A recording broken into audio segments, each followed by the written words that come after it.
আমি অজানা এক নদীর সুতে আমি হারাইয়াছি সাতিরে মালা কাহার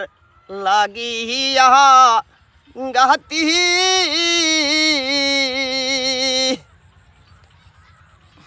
আমরা সবদ গাছে বসতাম দুইজন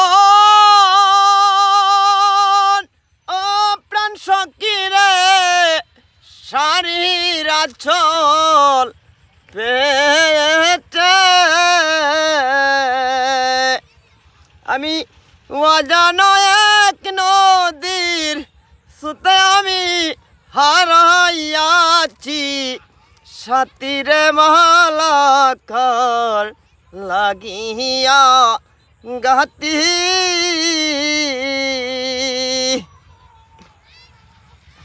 আমি যারে হারাইয়াছি তারে কি আর পাব আমি যারে আমি হারাইয়াছি তারে কি আর পাব।